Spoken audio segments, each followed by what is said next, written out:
I'm going to speak with you about an intersection of economic and cultural history that took place in the Iberian Atlantic of the 16th through 18th centuries.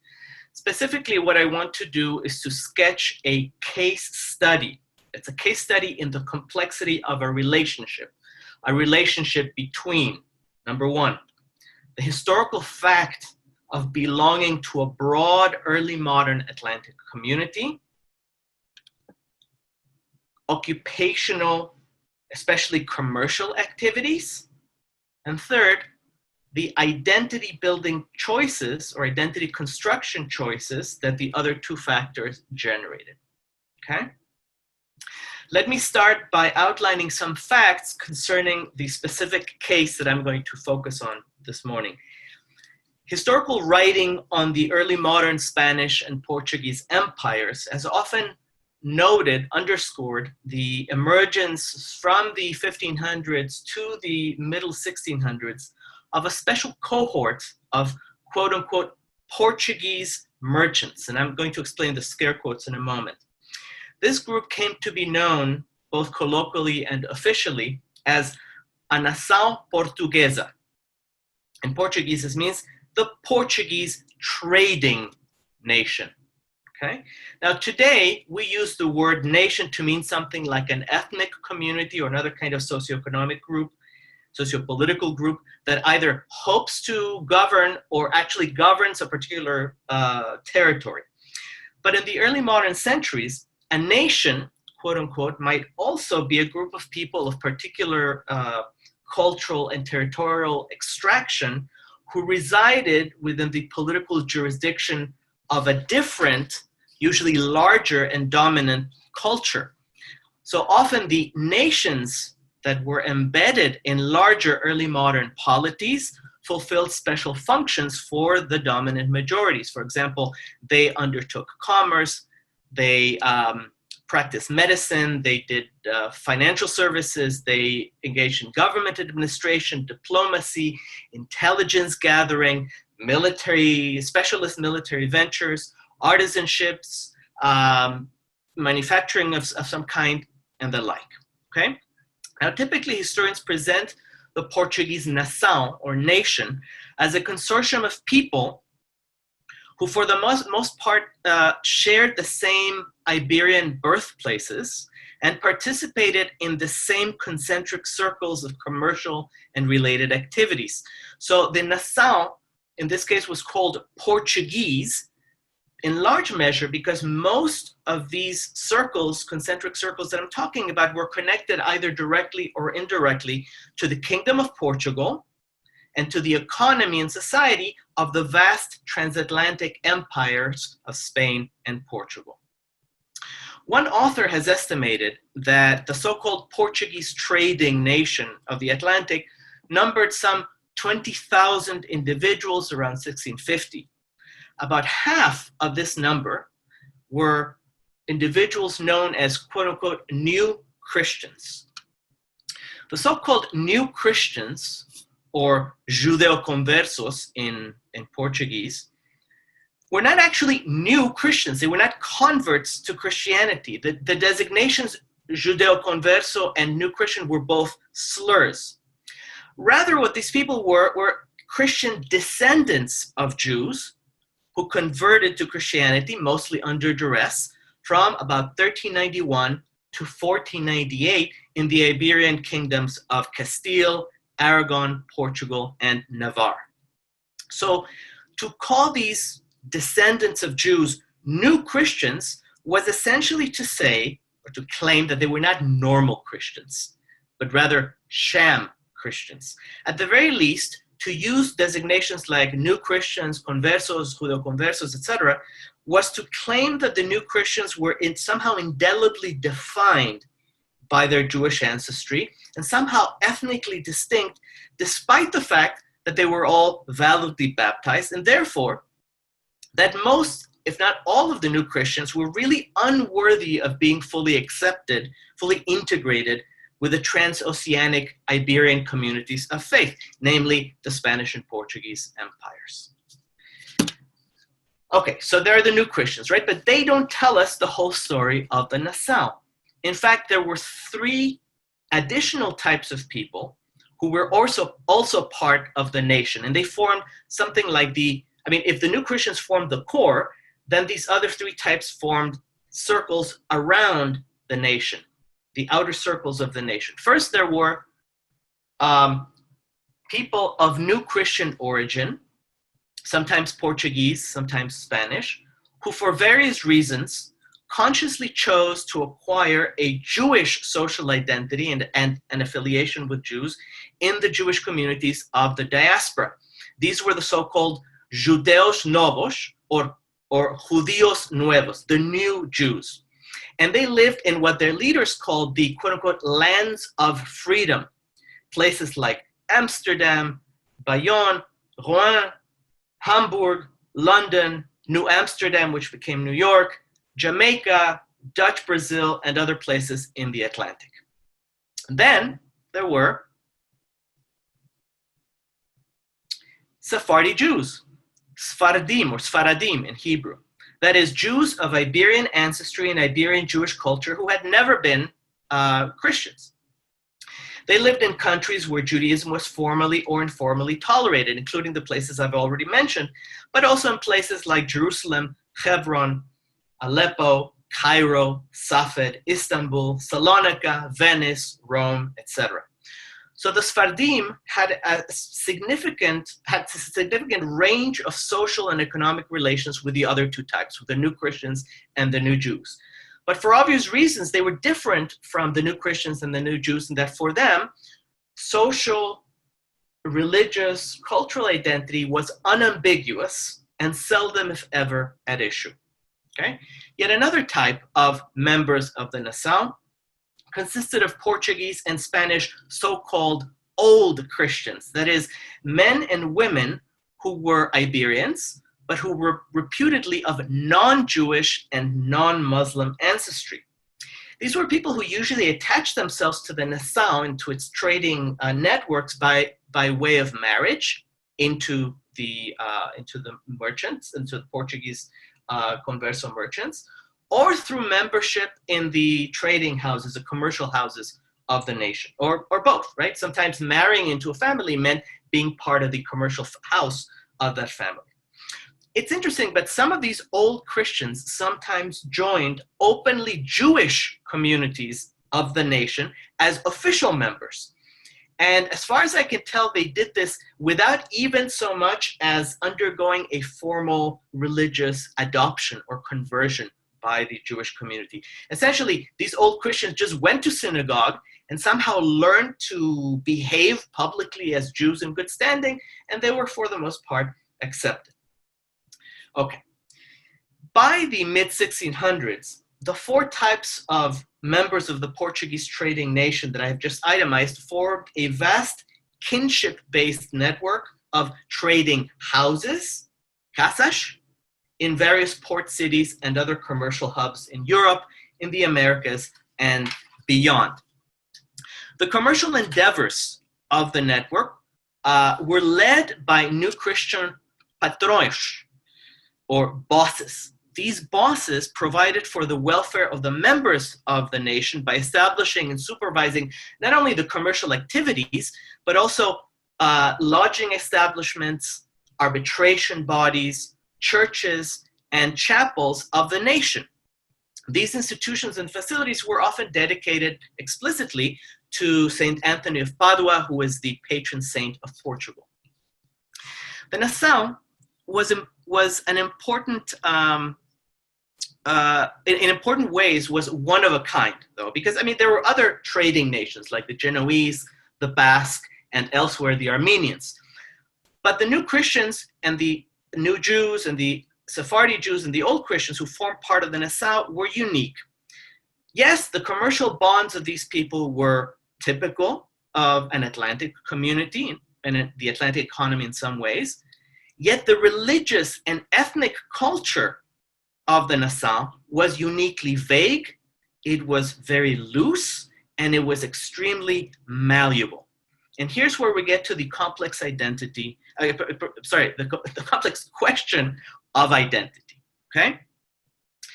The new Christian members of the Portuguese trading nation form perhaps the most important or the most prominent of several groups in the early modern Iberian Atlantic, including Blacks and Amerindians, as we heard a couple of weeks ago from Dean Messinger. People for whom cultural belonging and therefore identity itself was to a greater or lesser degree up in the air. To be specific, the possibility of shifting to and from various cultures and communities was real for the members of the Nassau in ways that it was not there even for many other Atlantic subjects. Witness, for example, the existence, the plethora of cultural commuters and religious shuttlers among members of the nation.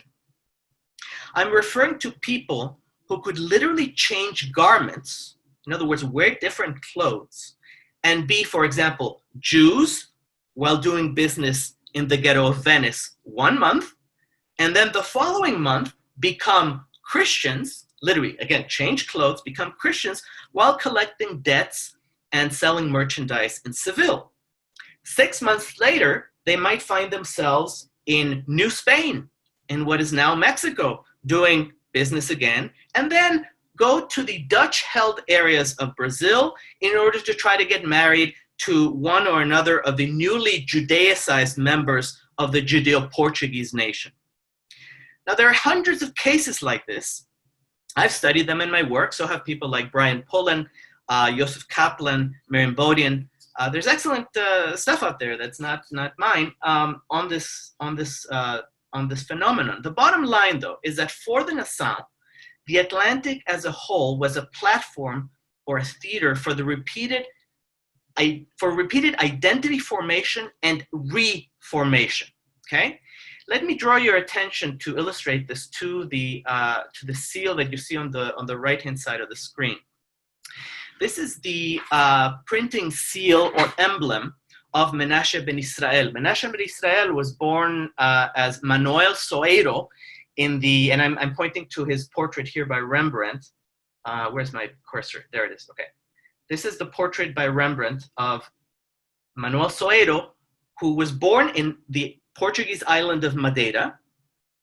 His parents and he then moved to the Netherlands in 1610. Then they moved to Dutch-held portions of Brazil.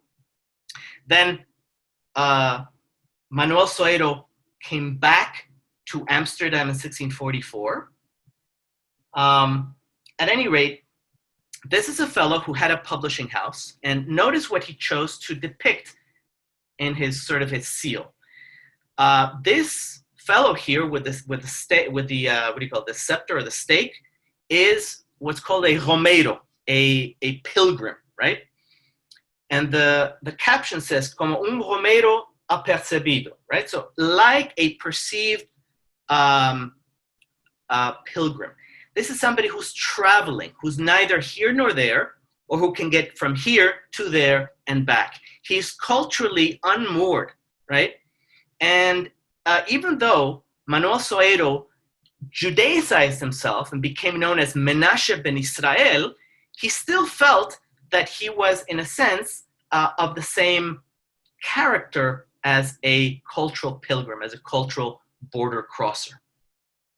All right, so when we talk just to zoom out a bit, from everything that I've mentioned, it follows that when we talk about the new Christians of the Nassau, we are largely talking about a population that was habituated to constant uprootedness, mobility, and change. And the change was both physical, cultural sociological, and it was also economic. Not surprisingly, we're speaking of individuals who experienced an unusual cultural flexibility or even indeterminacy that mobility itself made possible.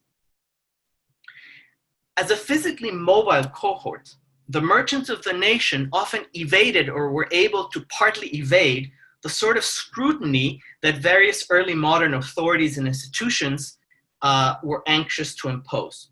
all of these institutions were bent in one way or another on orthodoxy, right? Whether they defined it as Catholic, Protestant, or Calvinist, Lutheran, Jewish, etc. Now, why did the new Christians evade scrutiny? Well, because if you move, you are a moving target, and it's very difficult to capture you, literally to capture you. It's also very hard to discipline or to re-educate a moving target. Now, let's remember that whether they wanted to be religiously disciplined or were indisciplined, the men of the nation, as the Portuguese merchants of the nation were known, always bore a peculiar social stigma. Specifically, early modern Iberians, Ibero-Americans, and many others associated them with religious unbelief, with infidelity, and with all sorts of moral decrepitude, therefore. If we include the Spanish members of the Nação, we notice that the whole of the Nação had carried the burden of an imputed Jewishness since the 14th century. For related reasons, Iberians commonly designated the nation as a uniquely dangerous race, raza, or caste, casta. In Spain, members of that race or caste were subject, for example, to discriminatory statutes of cleanness of blood, limpieza de sangre. These regulations, at least in theory, were meant to keep new Christians from obtaining various social honors and institutional memberships in cathedral chapters, in religious orders, in professional associations, in lay confraternities, in military orders, in the nobility, and so forth. Now, let me zoom a bit further into the question of identity. Now, all of us are moderns, okay? Or you might say postmodern. So I think we tend to understand that the widely held notion of the pre-modern notion of cultural fixity is to a large extent constructed, if not altogether fictive, right? There's no such thing for us as a totally integral identity that is fixed. But in order to understand the Nação, the mentality of the members of the Nação, we have to transport ourselves to a context in which such fixity was necessary and was sort of taken for granted. Look, for example, at this image that I've put on the screen. This is a painting from the 1630s or 1640s in Spain. It purports to show a nefarious family of Portuguese new Christians, members of the Nação, merchants who lived in Madrid's Calle de las Infantas, who allegedly tortured an effigy of Christ in their quote-unquote secret synagogue, okay? Now, we might say this kind of visualization is virulently anti-Jewish, it's illogical, it's crazy, whatever you want to say, right? I mean, after all, remember, well, you can't remember because I haven't told you, but let me note that this particular narrative about the abuse of the effigy also included a Christian miracle whereby the effigy, which you see here hung upside down, or hanged upside down, if you will, actually bled and cried out and said, "Oh, please stop bothering, please stop abusing me. You're doing this like your ancestors did in Roman occupied Judea, etc., etc." Okay, so the notion that you have to be either Christian or Jewish, and there's no possibility of a legitimate switch between the two, is what partly undergirds images such as this. So again, to understand the Nação's cultural, you might say indeterminacy, we have to look at the actual cultural substance that articulated the members' existence, and which was shared actually by all the four types of members of the Nação that I've mentioned. These were all, remember, Jewishly identified human types. The new Christians, the Sephardim, the new Jews, and the old Christian fellow travelers, if you wish. So what was the nature of this cultural substance that I'm alluding to? Was it a matter of Jewish religion? I would say no. As a living, breathing agglomeration of individuals, the Nação actually cut across religious boundaries. We know, for example, that new Christians of the nation had to at least live outwardly as good Catholics while residing and traveling in the Iberian domains, both in the Americas and in Europe. Meanwhile, the new Jews, who were ensconced in openly professing, tolerated Jewish communities, had to live openly or semi-openly as Jews, and they had to honor very publicly what is known as minhag Sfarad, the gamut of legal, customary, liturgical, etc. traditions, the ethnic traditions of Iberian Jews. Yet we also find many times that new Christians who lived as Catholics in Iberian-controlled territories made matches between themselves, and they married Jews of the nation, that is to say, people who lived as Jews outside of the Iberian Peninsula, outside of the Iberian domains, in the lands of freedom. Okay, so you could actually have a technically mixed family, but it was still considered a family of the nation. Religiously mixed, that is. Okay. As we've already seen, the Portuguese trading nation also cut across ethnic boundaries. In short, one didn't have to be of new Christian or Jewish ancestry and culture to form part of the Nação. One could also be an old Christian or a Sephardic Jew with no old Christian relatives whatsoever, with no immediate, let's say, experience in the Iberian Peninsula. So in a sense, we can say that the Nação, the nation, was multi-ethnic, certainly multicultural. So why then do I speak in the title of this talk about a Jewish Atlantic? Was there indeed an Atlantic community of some sort that was defined by an unambiguous, fixed Jewishness? My answer is as follows. What sociology and anthropology typically categorize as Jewish was highly dependent as a cultural variable. And it was by no means exhaustive or definitive of social and cultural identity for self-described Jews and new Christians. Okay?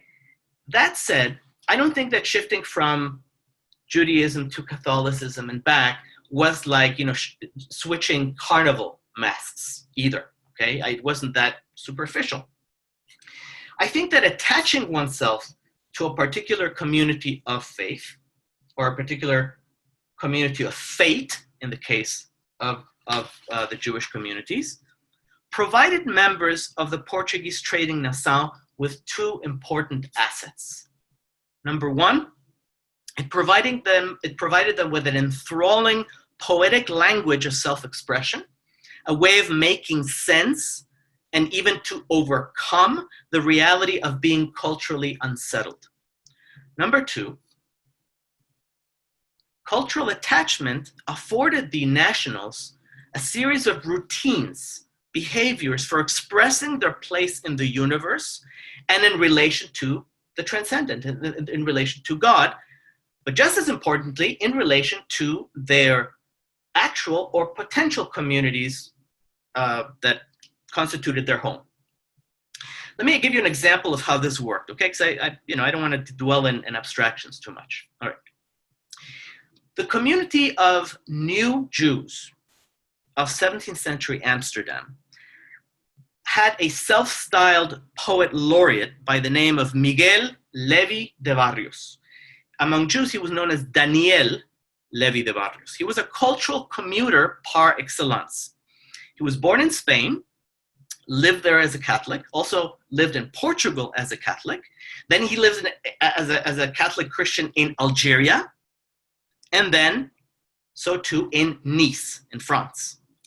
Later, at the urging of some relatives, he became a Jew in Livorno, in the Italian peninsula. Then he moved to Dutch Tobago, right, in the Caribbean. Presumably he remained a Jew there, although I don't know. Later, however, he accepted a Spanish military commission in Brussels. So he went back to Europe, and there, perforce, he had to revert to some sort of public Catholic Christian identity. Finally, he settled in predominantly Calvinist Amsterdam, where he reverted to Judaism. And he wrote about this as though he had always been and always wanted to be a Jew. So once in Holland, he wrote the following. And I'm going to read the English here. I am a Hebrew, enemies. My bride is the holy law, my God only that of Israel, my honor to die for his cause. Seize me, fling me into the fire. Parenthetically, this is an oblique reference to the braziers of the Holy Office where they executed heretics. Just as its flame will be my triumphal chariot, so is Elijah my expectation. Elijah, in this sense, being not just the cantankerous biblical prophet, but a harbinger of the Messianic era. So I propose to you that without such evocative language, without the routines that were inculcated within kinship-based cultural communities, the identities of subjects like barrios, identities that they often crafted as narratives very, very consciously, would have been either radically anomalous or almost impossible. Anomalous, like, let's say, the skeptical philosophical position of Benedict Spinoza, who was, after all, the son of new Jews. And of course, short of that, you could only achieve something that Max Weber, following Friedrich Schiller, called the disenchantment of identity, right? A sort of secularization. But that was practically impossible, except if you were Spinoza. And I don't think he even went that far. What I'm saying then is that in the early modern Atlantic, a normative religious attachment, an attachment to a community that always said to you, you ought to do this, right, was necessary. More so, at any rate, necessary than for us secularized or half-secularized moderns and postmoderns. This is the Atlantic kicker, though, that for the members of the Nassau, this attachment was mutable. It was highly contingent. Merchants of the nation were territorial and cultural border crossers. Therefore, they learned to adapt to local conditions as practically no one had ever had to do prior to the early modern centuries. They could behave as Christians and as Jews, depending on where they were. And by the way, I haven't even dealt with how they adapted to life among Amerindians or among Muslims.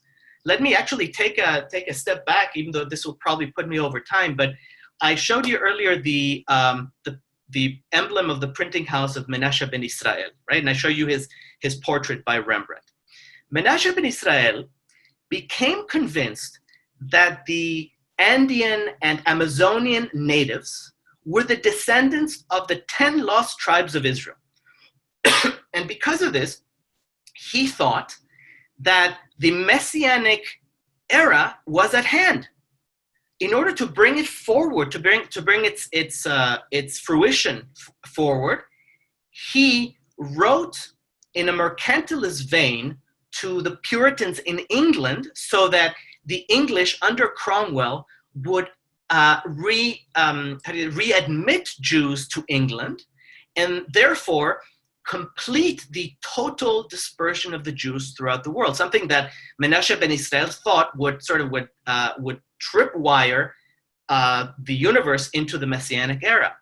So notice how Menashe ben Israel, just one fellow in Portugal, was employing two deeply Atlantic motifs. First and foremost, ideas about the significance, the world-changing significance of the Amerindians. And number two, he was using mercantilist logic, right, to do his politics. He was instrumentalizing mercantilistic arguments for Jewish readmission, not just as a way to influence policy, but as a way to bring into fruition the Messianic era. Okay, so, I mean, I can't think of a more Atlantic rabbi than that. At any rate, as they say in the infomercials, wait, there's more. Okay, religious normativity is merely one vector of identity construction for the Nassau. We have at least two additional candidates that we have to explore, albeit briefly. First and foremost, the strictly economic bonds, the economic behavior, the occupational membership of the nationals. Secondly, their consciousness of their cultural and bodily genealogy. Both of these, I think, provided an important sense of rootedness for an ever mobile and highly stigmatized group.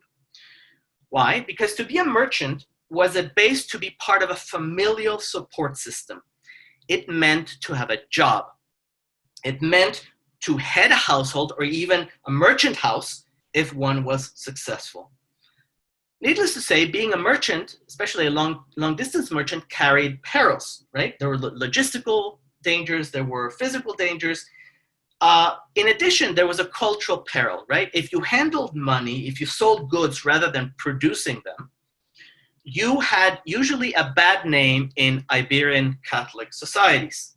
This was so much so that in the 17th century, both in Spain and in Portugal, words like mercader, merchant, judeo or judío, Jew, and judeo converso or judeo converso, new Christian, were mutual euphemisms. Right? They were used interchangeably. So too, in Spain, the word Portuguese was a synonym, so to say, for the other terms.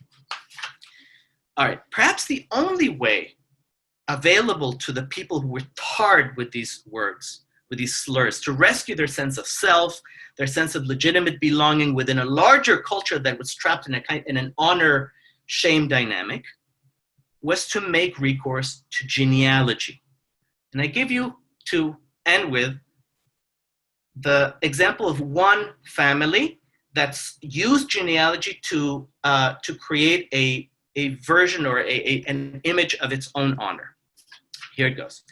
So a Jewish fellow left Castile for Portugal about 1492. That was, of course, at the time when the Catholic monarchs of Castile and Aragon decreed that Jews who did not convert to Christianity would be expelled. Okay?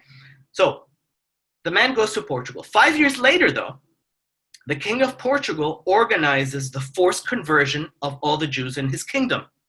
This time, the man did not escape. He became a Cristão Novo, a new Christian by the name of Manuel López Teles. In Castilian Spanish, Manuel López Telles. Years later, Manuel López Telles' grandchildren, his Christianized grandchildren, immersed themselves in public service. They became, in fact, high-ranking functionaries of the municipal government of Vilaflor in the region of Trás-os-Montes. This is Vilaflor right here, little town, and this is the region of Trás-os-Montes. Being public servants meant that these grandchildren also acquired minor titles of nobility and therefore of blood cleanliness. In that capacity, the grandchildren founded and participated in very respectable local confraternities devoted to the cult or to the worship of Catholic saints.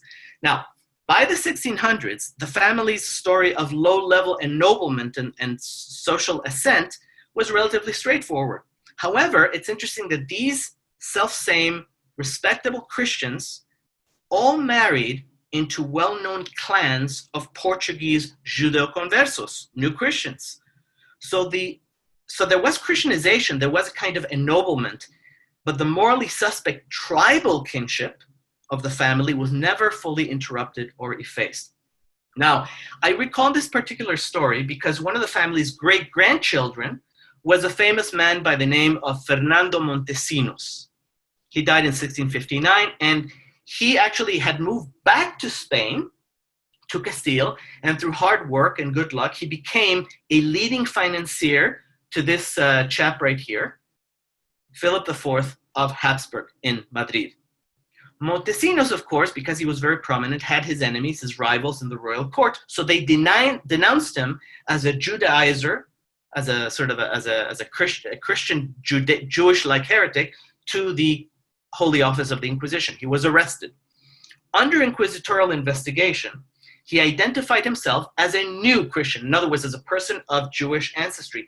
But he protested rather illogically or improbably that his ancestor, this fellow López Teles, had been, quote, noble and well-born. In other words, he argued that his great-grandfather or great-great-grandfather, López Teles, had been an old Christian aristocrat, a person of no Jewish ancestry, no Moorish ancestry.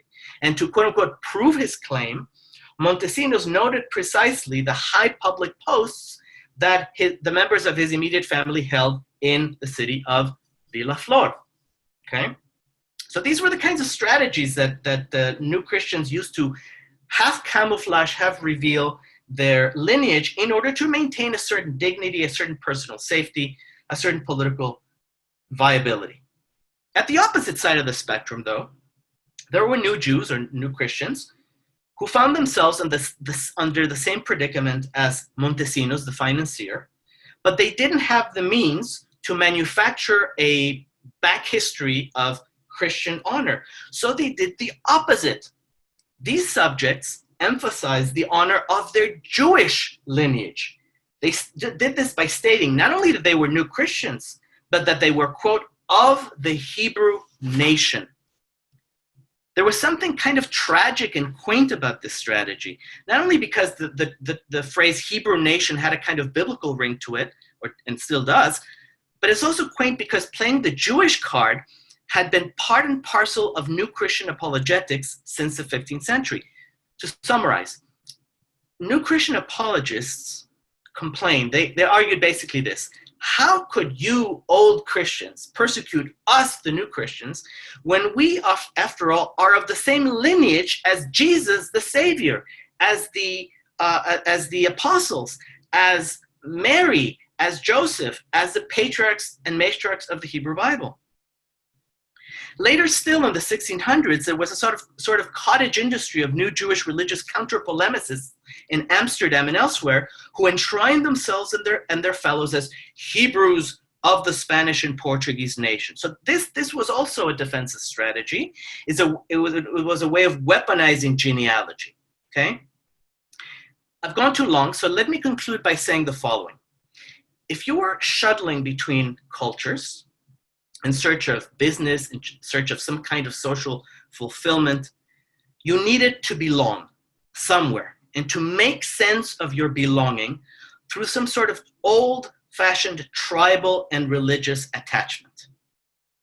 This was preferable to the utter anomie of being in between, like the pilgrim of Menashe ben Israel's printing house, right? Being neither here nor there, and both here and there. In that sense, at least, being a member of the Nation, while complex in some ways, was a very simple proposition. Trade and commercial alliances, including marriage, provided a sturdy sociological scaffolding for belonging. And then the metaphysical content of existence was drawn from old troves of ideals about community that were articulated in the language of divine transcendence and primordial belonging. After all, let's remember, to be a free thinker, a lone individual, was so frightening for early moderns that it was hardly imaginable. Okay, I'll leave it at that. Thank you all very much.